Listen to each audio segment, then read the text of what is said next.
Hello et bienvenue dans une nouvelle vidéo. Aujourd'hui, on va parler palette de fard à paupières.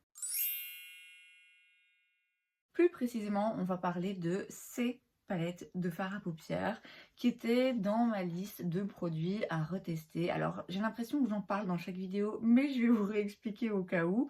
Je me suis fixé comme objectif au mois de juin de retester tout plein de produits que j'avais testés en 2023 et début 2024 qui s'étaient retrouvés dans mes revues rapides, donc pour lesquels en fait j'avais une opinion ni positive ni négative, pour voir un peu, tiens, finalement, est-ce qu'il n'y a pas quand même des produits que j'aime mieux que d'autres. C'était le cas, entre autres, donc, de ces 9 palettes de fard à paupières. Et aujourd'hui, on va en reparler vite fait, mais on va surtout parler du fait que en fait, mon opinion sur ces palettes n'a pas changé pour la simple et bonne raison que je les ai pas vraiment réutilisées. En fait, j'utilise plus de palettes de fard à paupières, je dois bien m'en rendre compte. J'en ai une collection plus que bien remplie que je garde quoi qu'il arrive parce que, bon, d'une part, vous savez que j'ai du mal à me séparer du make-up, d'autre part, il y a vraiment des palettes que je trouve absolument splendides et je sais que je les réutiliserai. Je sais que c'est vraiment une passade. Ça s'explique par plusieurs choses. D'abord le fait que je travaille en ce moment et donc c'est vrai que moi le matin je veux que ça aille vite. J'aime bien prendre mon temps de me maquiller et tout, mais quand même que ce soit assez simple, rapide et efficace. Je mets un fard à paupières seul, un petit truc crémeux ou quoi, et c'est bon ainsi. J'ai pas besoin de commencer à faire tout un look de fard à paupières. Voilà, j'ai pas forcément la foi de le faire au matin quand je vais travailler. Aussi parce que ces derniers temps, comme du coup j'ai beaucoup fait des make-up plus légers sur les yeux, je préfère, et c'est vrai que les quelques fois où j'ai utilisé des fards à paupières, où j'ai fait des looks un petit peu plus prononcés, j'ai trouvé tout à coup que c'était bizarre. J'ai l'impression que ça me vieillit, mine de rien, de faire des looks un petit peu plus lourds, et que là, ça me permet de garder un make-up un petit peu plus frais, naturel, et c'est ce que je recherche en ce moment. C'est sûrement temporaire, et je réutiliserai mes palettes de fard à paupières, et je referai des looks un petit peu plus prononcés, et même si ça me vieillit, tant pis, mais en ce moment, c'est plutôt ce genre de look que j'aspire à porter. Je suis beaucoup plus axée sur produit teint, et c'est pas un hasard, hein, c'est pas moi toute seule qui me suis réveillée un matin et qui me suis dit en fait j'ai envie surtout de mettre l'accent sur le blush, d'avoir un make-up sur les yeux légers. C'est la tendance. C'est la tendance en ce moment. On voit beaucoup moins de palettes de fard à paupières. Il y a une palette de fard à paupières qui sort. Moi je vous filme cette vidéo jeudi. Elle sort demain. Mais vous, du coup, elle sera déjà sortie. Enfin bref, il y a une nouvelle palette chez Cosmic Brushes qui me fait très envie. Mais voilà, il faut que je me raisonne, il faut que je me rappelle que je n'utilise pas de palette de fard à paupières. Et donc je vais vous faire un petit récap quand même sur ces palettes que j'avais mis sur ma liste de produits à réessayer. Mais à part deux que j'ai réutilisés vite fait, mon opinion n'a pas changé parce que je ne les ai pas utilisées, parce que je n'en utilise pas en ce moment. On va commencer avec une palette justement que j'ai réutilisée. C'est la seule que j'ai utilisée pour vraiment faire un look complet avec. C'est la Peony de chez Max More qui se vend chez Action. Je vous ai fait une vidéo du coup dédiée à cette palette. J'en avais déjà fait une avant. Et en fait, j'ai répété à chaque fois la même chose. En fait, non, moi ça me plaît pas. Alors, ça ne me déplaît pas. Je pense que si vous voulez dépenser moins de 5 € et avoir plein de teintes et avoir des fards qui en soi sont faciles à utiliser et qui sont franchement pas dégueulasses, on n'est pas volé, hein. On n'est clairement pas volé, mais moi perso je préfère mettre 10 €, même 20 € en plus et avoir un truc qui me correspond plus en termes de formulation, en termes de pigmentation, en termes de fini, en termes d'harmonie de couleur aussi, parce que je dois bien avouer que l'harmonie de couleur me parle pas particulièrement, mais elle est jolie, elle est bien faite. Je peux pas dire qu'il y ait un truc qui cloche avec cette palette qui soit vraiment repoussant pour moi, si ce n'est le fait que bah ouais, c'est pas hyper pigmenté pour la plupart des fards, et que même quand ça l'est, ça s'estompe très bien. Ça peut être un avantage, mais pour moi ça s'estompe trop. Je perds l'identité de chaque couleur, de chaque fard, et finalement ouais, c'est pas... Bon, c'est pas une palette que j'apprécie, c'est pas une formulation que j'apprécie particulièrement. Je comprends que ça puisse plaire, et c'est très bien d'avoir des options moins chères, mais non, moi vraiment ça me parle pas. Un peu le même débat du coup, même si donc celles-ci je les ai pas réutilisées, mais je les avais utilisées à l'époque. Ce sont les Nude Eyeshadow Palette de chez Fab Factory qui se vendent aussi chez Action. Là c'est un petit peu des imitations des palettes nude de chez Huda, donc j'ai deux teintes, enfin deux harmonies de couleurs. Je préfère celle-ci, c'est définitivement plus le genre d'harmonie de couleurs qui me plaît, mais en fait encore une fois tous les fards se confondent. profonde en fait. Alors déjà comme ça, quand on regarde, on peut pas dire qu'il y a une différence énorme entre les fards. Après, c'est pas forcément le but, hein, c'est une palette un petit peu nude. Mais en plus de ça, quand on les estompe entre eux, je vous dis, ils s'estompent trop les uns entre les autres et du coup, il n'y a pas de dimension. J'arrive pas à avoir vraiment de look que je trouve... ouais, que je trouve intéressant, où je vois bien les fards, où je vois bien le dégradé. Alors je vous dis, il s'estompe bien, mais il s'estompe trop. Ce que j'aime bien par rapport à ces petites palettes, c'est que, bon, il y a quand même un ou deux lumineux qui franchement sont pas mal. Et c'est aussi le format. Parce que du coup, bah, c'est des petites palettes qui sont plus pratiques à emporter. Elles coûtent, je pense, celle-ci 2-3 euros. Et donc, bah, voilà, ce genre de palette où si je me dis, bon, j'ai envie d'emporter une palette de fard à paupières pour un voyage, et ma foi, si je pète le packaging, c'est pas bien grave. Et voilà, c'est pratique, pratique à emporter. Il y a des chouettes couleurs. Donc, bon, ça peut avoir un petit peu plus ton utilité. Mais je vous cache pas qu'encore une fois, en termes de formulation, moi, je m'y retrouve pas. Une palette que j'avais réessayée avant de la mettre dans la liste des produits à réessayer. Et quand la réessayant, je m'étais dit, en fait, non, vraiment, vraiment, je la recommande pas. C'est la Glitterways de chez Shiglam. Alors, j'adore le packaging. Forcément, vous vous en doutez, mon dieu, des paillettes comme ça dorées, c'est tellement mon kiff. Mais ce qu'il y a à l'intérieur, moi, ça me va pas. Alors, c'est une imitation de l'harmonie de couleur. Pas de la formulation. De l'harmonie de couleur de la Metropolis de chez Natasha Denona. Alors, encore une fois, elle coûte pas cher, je sais plus combien, mais elle coûte pas cher sur Shiglam, il y a toujours des offres et tout. Donc si vous voulez une palette avec tout plein de couleurs, bon, voilà, on se fait pas voler. Je trouve quand même que la formulation est vraiment pas dingue. Et à la limite, je préfère celle de chez Action, que là, vraiment, il y a des fards qui s'estompent pas si bien que ça, ou des fards qui s'estompent trop bien et qui disparaissent, qui se mélangent les uns aux autres. Et donc, ouais, ok, vous avez plein de couleurs, mais... ouais, finalement, il y a quand même plein de couleurs qui sont assez répétitives. Il y en a qui sont vraiment très très similaires. Et je vous dis, comme de toute façon, une fois qu'on les estompe sur les paupières, ça disparaît et tout se mélange.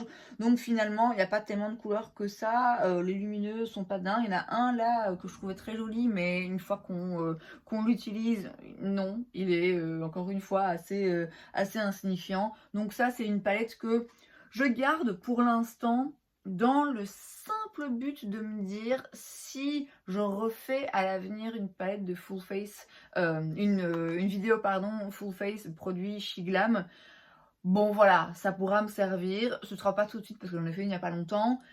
Ouais, je la garde ça franchement juste parce que bah, pour une vidéo ça pourrait me servir. Mais sinon franchement je la retirerai de ma collection, vraiment zéro utilité, j'ai pas du tout envie d'utiliser. Autre palette que je garde très franchement plus dans le cas où ça pourrait me servir pour une vidéo que par vrai amour pour cette palette, c'est la Welcome to Marrakech de chez Essence. Alors là on est un petit peu mieux en termes de qualité, alors il y a moins de fards. Moi perso ça m'arrange parce que je préfère avoir une petite palette comme ça où j'ai quand même de quoi me satisfaire et de quoi faire un look qu'avoir un truc comme ça où de toute façon je vous dis il y a plein de teintes qui sont similaires.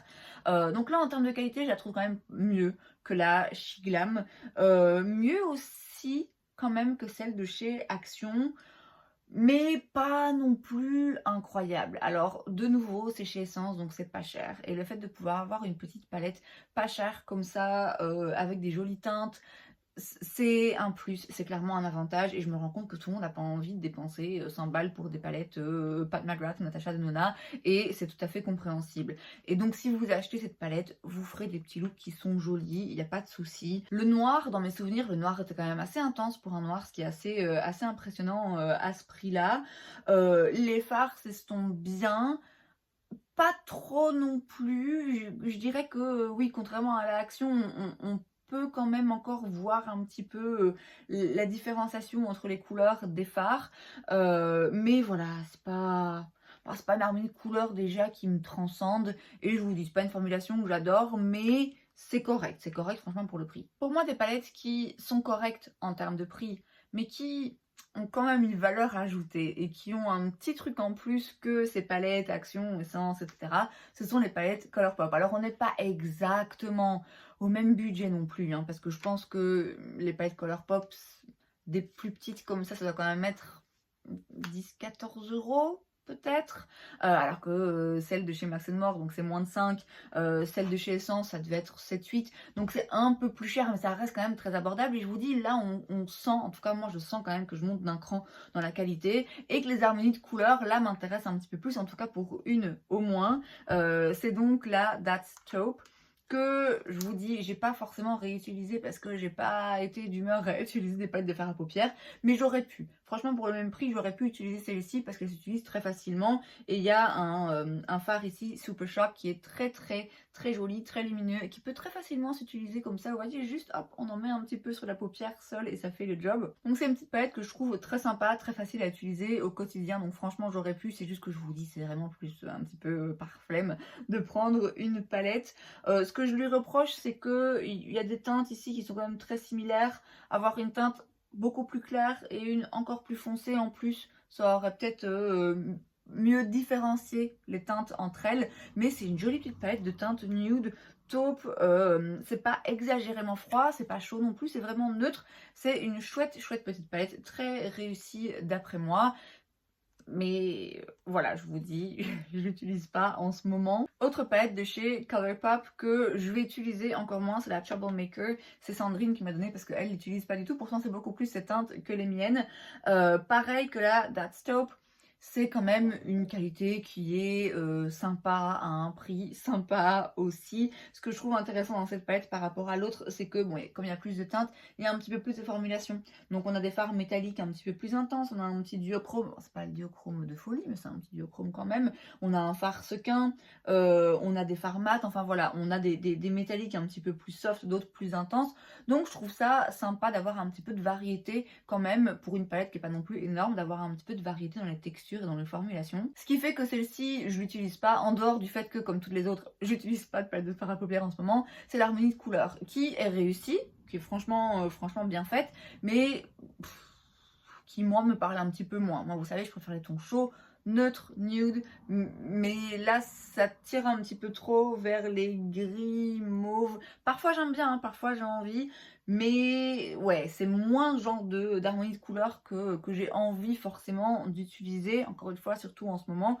Donc c'est là, je pense que je vais moins l'utiliser, mais voilà, en termes d'harmonie et en termes de formulation, voilà, Colourpop, je trouve quand même qu'on a un bon rapport qualité-prix et qu'on a quand même pas mal de choix. Un mauvais rapport qualité-prix, par contre, non j'exagère, c'est une petite palette de chez Pat McGrath. Alors pour le coup, je ne l'ai pas payée parce que c'est pareil, Sandrine qui me l'a offert parce qu'elle en avait une autre qui était très similaire et finalement celle-là, elle s'en servait jamais. C'est donc la Bijou Brillance Eyeshadow Palette Sunset Romance. Voilà à quoi elle ressemble à l'intérieur. Alors je sais plus combien elle coûtait, il me semble que c'était pour les fêtes. Je sais plus. Je sais plus combien elle coûtait. Alors c'est moins cher que ces très grandes palettes. Je trouve que ça vaut moins le coup finalement. Alors les très grandes palettes, elles sont très chères. Je pense pas que... je crois qu'elles coûtent maintenant 140 €. Et je pense pas que 140 € ce soit...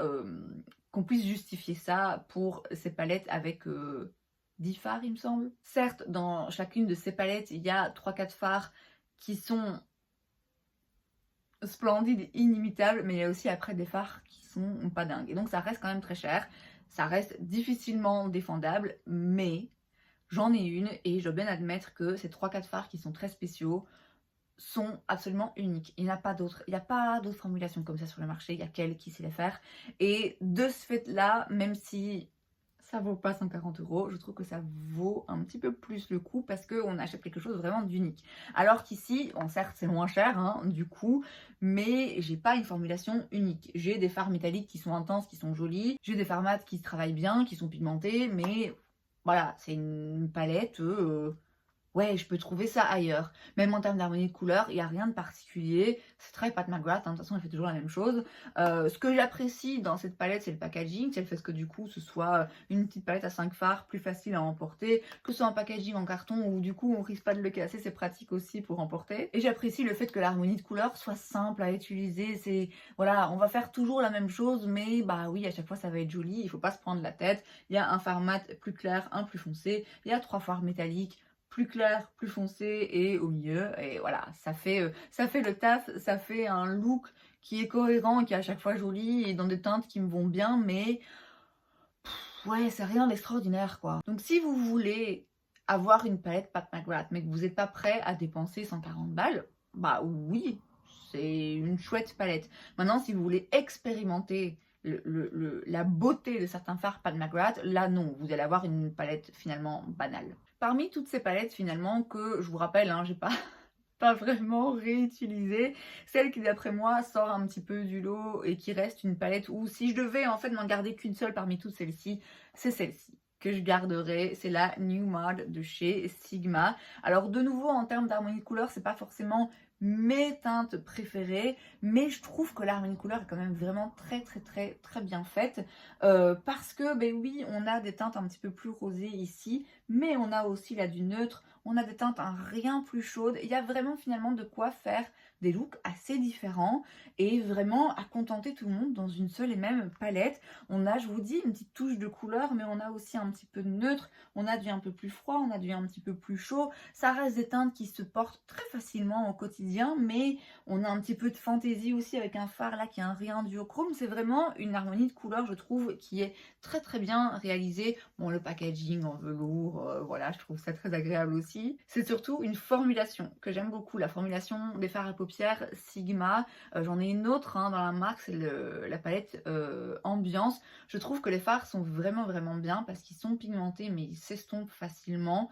Je trouve qu'ils se travaillent bien. Les lumineux sont jolis aussi. Alors c'est pas des métalliques hyper intenses, mais je trouve que c'est des métalliques qui sont toujours jolis et flatteurs. Et justement ils sont pas hyper intenses, mais du coup ils sont pas trop épais et ils restent... ouais, ils restent tout en finesse. C'est vraiment des fards à paupières que j'aime beaucoup. Leur pinceau, ça c'est absolument incroyable, mais leur fard à paupières, franchement c'est une chouette formulation. C'est pas ma préférée, vous savez, hein, moi c'est Natasha Denona, mais franchement celle-ci arrive pas loin derrière. En résumé, la palette que je vous recommande pas, parce que franchement ça vaut pas la peine, même si c'est pas cher, je trouve vraiment pas ça dingue, c'est la Glazed de chez Shiglam. Les palettes dont moi je suis pas fan, mais bon ma foi, si vous voulez un truc pas cher, ça va fonctionner, c'est donc celle de chez Max More, Fab Factory et Essence. Pat McGrath, j'aime bien le fait que ce soit une petite palette de 5 fards facile à utiliser, mais bon, c'est pas forcément une palette que je vous recommande non plus. Colourpop, par contre, je trouve que c'est vraiment des palettes où on s'y retrouve parce qu'on a un bon rapport qualité-prix et parce qu'encore une fois, il y a vraiment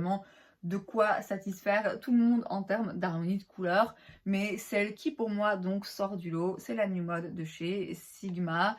Sans l'avoir réessayée, je l'avais utilisée quand même quelques fois. Je pense qu'elle était tombée dans mes revues rapides parce que l'harmonie de couleurs faisait que j'avais pas forcément utilisé 1000 fois et que c'était pas du coup ma palette absolument favorite, coup de cœur. C'est pas une palette que j'ai utilisée où je me suis dit oh waouh, j'ai vraiment créé un look spécial ou un truc qui m'est resté en tête ou où j'ai particulièrement apprécié quelque chose dans la palette, mais en toute objectivité, il faut quand même bien reconnaître que c'est une palette qui est réussie en termes d'harmonie de couleurs et de formulation, qui est très bien. J'ai pas un truc négatif à dire dessus, si ce n'est que, encore une fois, de toute façon en ce moment, j'utilise pas de palette de fard à paupières. Et c'est donc tout pour cette vidéo, j'espère que ça vous a plu. Si c'est le cas, n'hésitez pas à laisser un like, vous pouvez aussi vous abonner à ma chaîne, parce que c'est gratuit donc pourquoi pas. Et moi je vous vois la prochaine fois. Bye!